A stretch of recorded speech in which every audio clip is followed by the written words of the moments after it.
The radio kept clicking open from inside the abandoned lookout.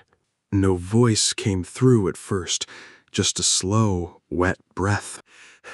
Then my own call sign came out of the speaker, whispered 3 times. Ranger 8. The wind was moving hard over the Black Mountains that night. It dragged fog through the spruce like torn cloth. Every tree around me was bending the wrong way, leaning toward the tower. My partner, Daniels, had stopped 10 yards behind me on the trail. His flashlight was shaking against the rain. He was counting the windows of the lookout. There were supposed to be 4 windows. That night, there were 5. The 5th window was narrow and tall, looking out from somewhere deeper than the room. We do not scare easy. We get uneasy. Uneasy stays with you. It follows you into bed. It waits until the room is quiet, and then it reminds you of the one sound you never found a source for. This happened in October of 2004 on the western edge of North Carolina. The trails are steep, root-tangled, and wet. The mountain steals direction from you and eats sound. Back then, I was working seasonal law enforcement. I was recently divorced and convinced that silence was better company than people. I did not complain about night work or the rain. The old fire lookout was a forgotten wooden box on stilts. The stairs were rotting.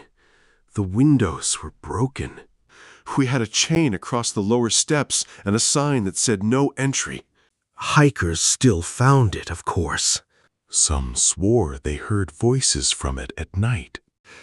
That was what I believed, until the Carden boy disappeared. By 3 in the morning, we were moving through rhododendron tunnels in freezing rain.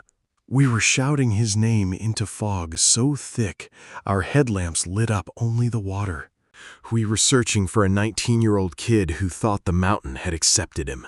We found the first odd thing near a muddy bend below the ridge. His boot prints were crisp enough to read the tread. They led uphill before turning sharply off the trail toward a drainage. They were his, too. Same boot, same size, same worn notch. They came out of the woods and followed him. Daniels crouched in the rain and did not speak for a long time. We followed the tracks as far as we could. They stopped at a narrow creek bed where the water ran black. On the other side, there was nothing. Just one thing remained, a strip of orange survey tape. It was our color, but none of us had been here yet. The knot was the same quick half-hitch Daniels used. At first light, more searchers arrived. The weather broke around 10. The dogs worked the trail hard until they reached the bend. Then they stopped. One dog tucked its tail and lay down. The other began barking uphill toward the old lookout. The dog kept barking at the trees above us. Marcy found the boy's backpack hanging from a fir limb. It wasn't caught there. It was hung there. Inside were his rain shell, energy bars, a compass, and a notebook. The notebook had only 3 pages written in it. The last page had one sentence written again and again. It read, "There's someone in the tower using my voice." We searched that structure top to bottom. I remember the smell first. Wet wood, mold, and something sharper. The floorboards sagged under my boots. A bird's nest sat in the old firefinder stand. It was empty, except for a single white button. Someone had wiped dust from the speaker grill. That night, the first call came in. It was a male voice, on an old frequency. The dispatcher thought it was just a bad radio.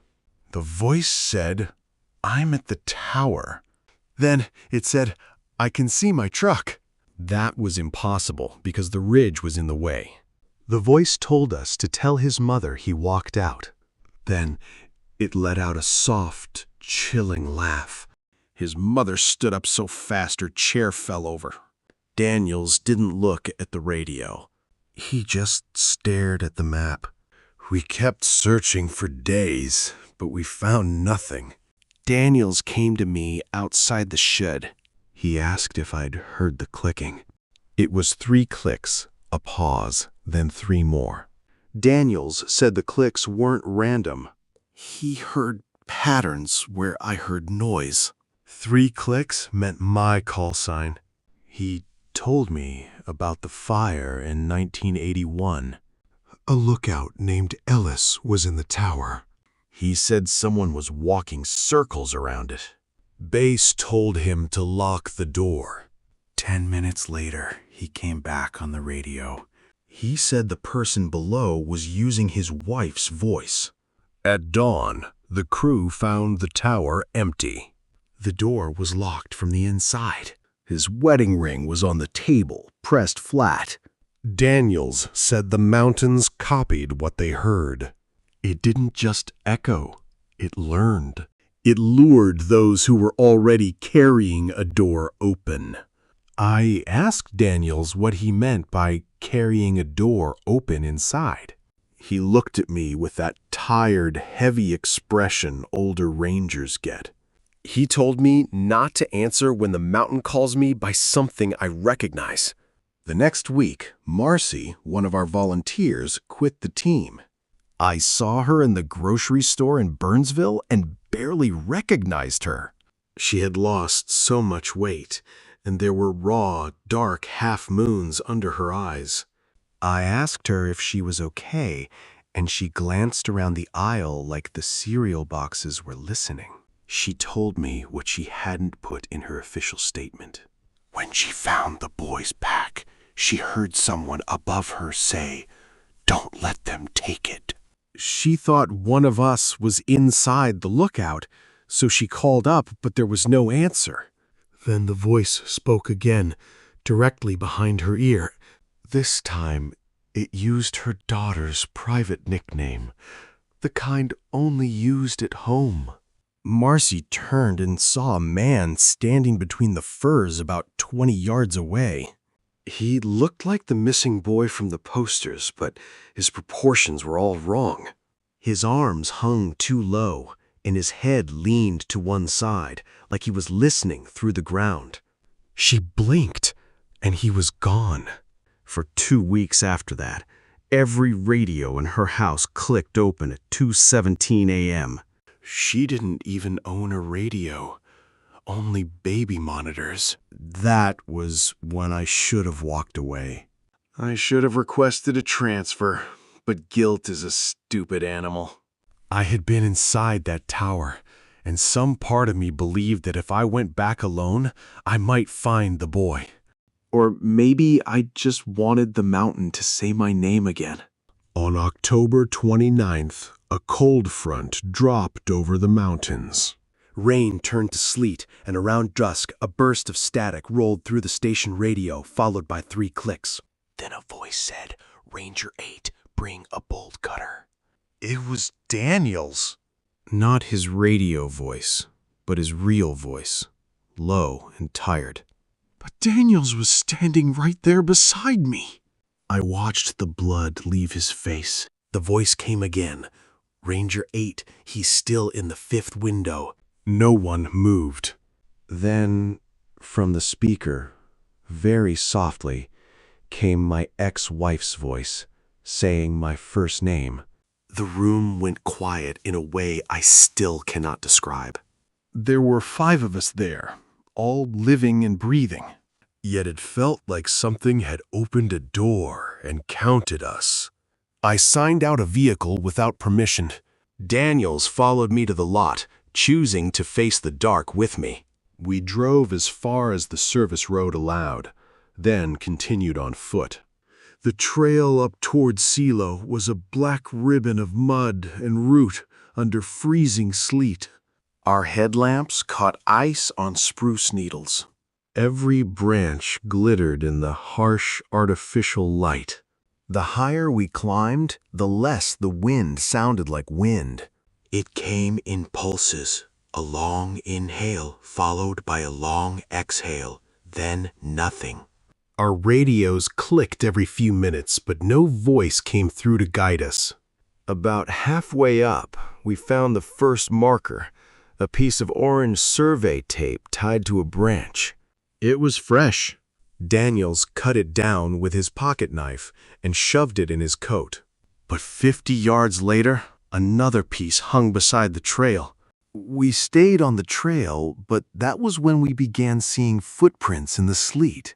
They were ours, ahead of us.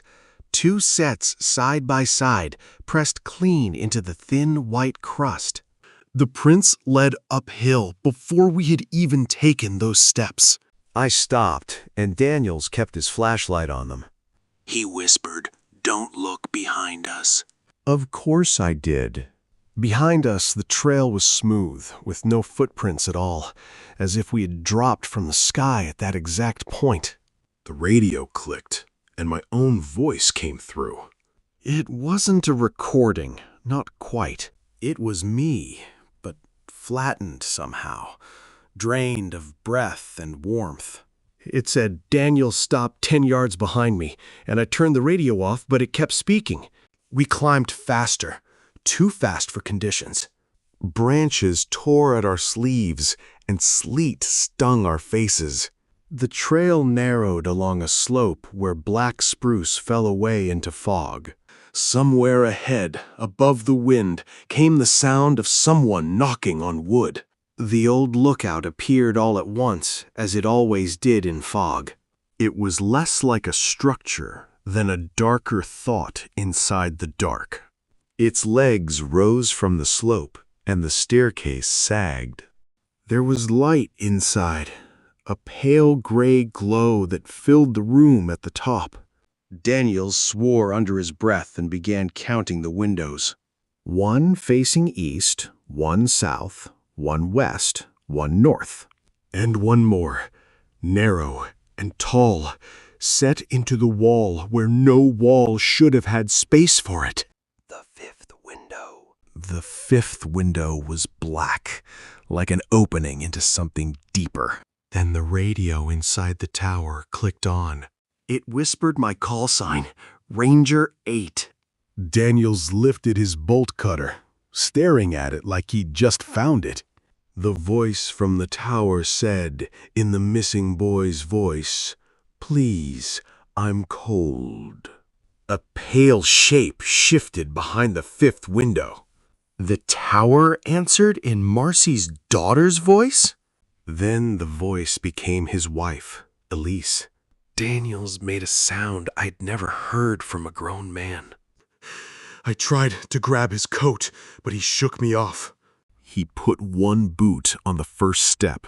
He cut the chain with 1 clean snap. I shouted his name, but he didn't hear me.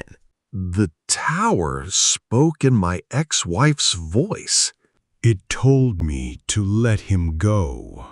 With each step, the tower seemed to grow taller. He climbed for half a minute and was no closer to the top. I ran after him. Every radio I had ever carried burst open in my head. Voices overlapped. Dispatchers, lost hikers, my father. Daniels was shouting from somewhere far above me. Daniels was at the trap door now. Something inside was breathing, slow, wet, and patient. He looked down at me with a terrified expression. He said there was no floor. Then the trapdoor opened by itself. Daniels didn't fall. He rose. He looked surprised, almost embarrassed. Then the dark in the 5th window pulled tight around him. The voice that came out was the missing boy's. I just ran. I didn't look back. I just kept moving. The radio kept clicking behind me, like it was chasing me down. The trail was covered in my own footprints. They were all walking downhill, like I'd already been there. I finally crawled under a fallen tree to hide. Everything just stopped. No wind, no rain, nothing. Then I saw it, just sitting there on a log. It was Marcy. She looked like she'd been out there forever. She just held a finger to her lips. I looked where she pointed. The tower was right there, level with us. I could see 'em all, standing in that window. She told me it only comes down when you answer. Then the light just died. I woke up by the truck, freezing cold. They never found him. The report said he got lost in the storm. I didn't tell them what really happened. They tore the tower down a few years later. They found names carved into the floorboards. They just burned it all. I was driving through Tennessee when it started again. The radio clicked, just like before. Then I saw it in the mirror. I didn't say a word. I still don't. But every night, I see that window opening.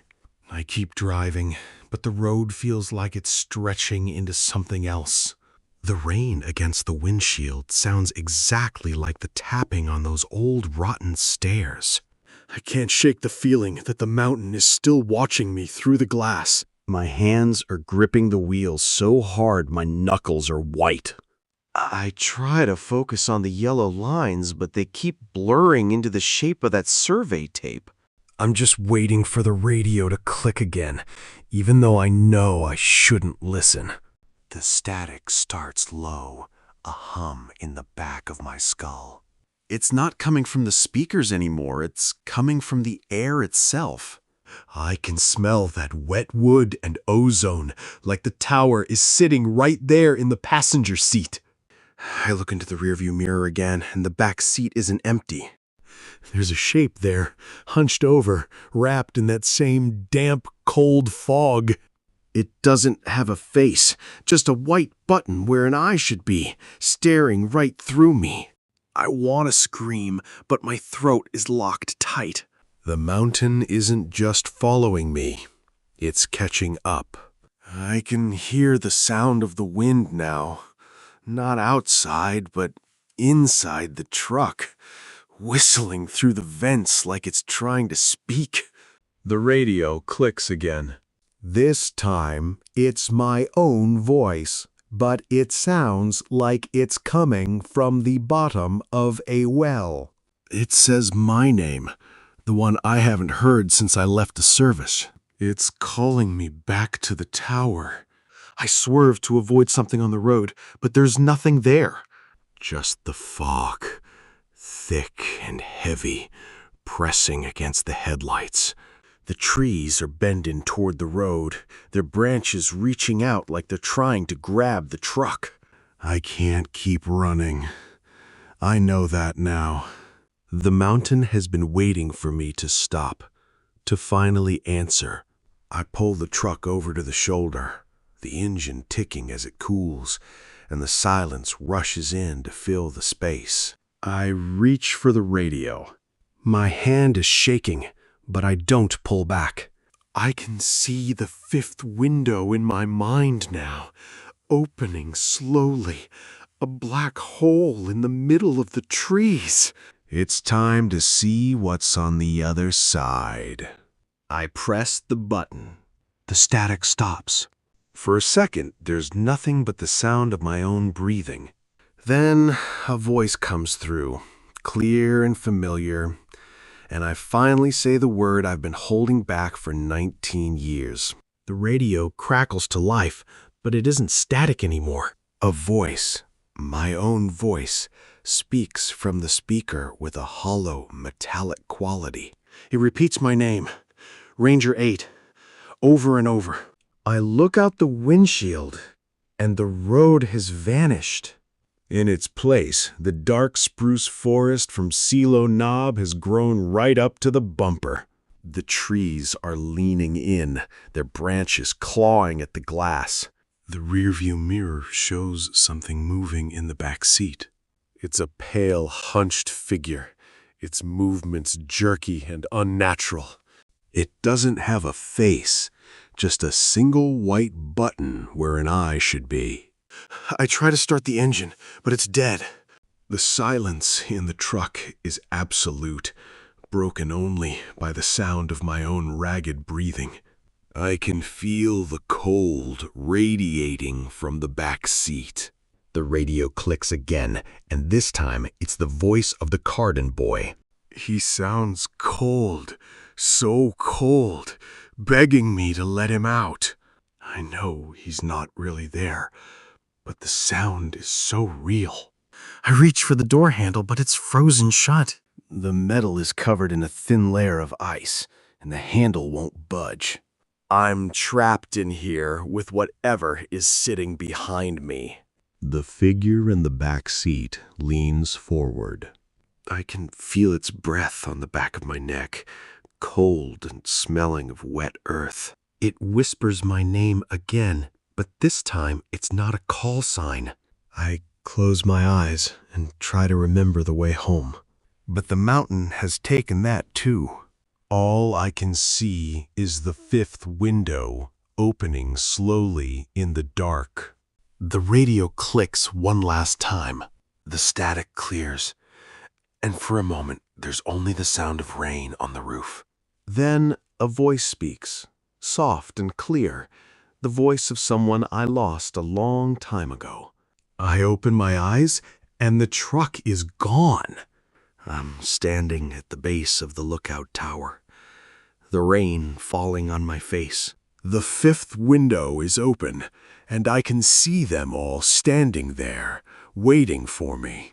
I'm standing there in the freezing rain, looking up at that impossible fifth window. The whole tower feels like it's leaning down, just waiting for me to make a move. My boots are sinking into the mud as I finally start toward the stairs. The chain's already broken, just lying there in the dirt like it doesn't matter anymore. I can hear that clicking again, like a radio trying to find a station that's gone. I'm climbing, but these stairs just keep going up, like they're stretching out forever. The wood feels soft under my hands, almost like it's turning back into the forest. The fog is so thick, I can't even see the ground anymore. The trap door's cracked open, and that weird light is just spilling out. My heart is pounding so hard I can barely breathe. I know what's waiting for me in there, but I've got to see it. I step inside, and the room is just empty, except for that old radio table. The shadows in here feel like they're moving on their own. And there it is, that fifth window. Just a black hole, looking out into nothing. I see them standing there, Daniels and the boy, just staring at the window. They look so pale, like they're not even really there anymore. I try to say something, but the air is so thin I can't even get a word out. The radio clicks, and I hear my own voice whispering back at me. It says the door was chained from the outside, like it's laughing at me. That's when I finally get it. I'm not the one who's gonna make it out. I try to run, but the whole room is just folding in on itself. That window is getting bigger, sucking all the air right out of the room. I can feel the mountain's hunger, and it's finally got what it wanted. I wake up on the side of the road, and the rain is still coming down. My truck's gone, but I've got this little white button in my hand, and it's still warm. I'm safe for now, but I know the mountain's still waiting for me. Every night, right before I drift off, I hear that rain on the stairs. I see that fifth window opening up in the trees, just waiting for me. I haven't answered yet, but I know one day I'm gonna have to.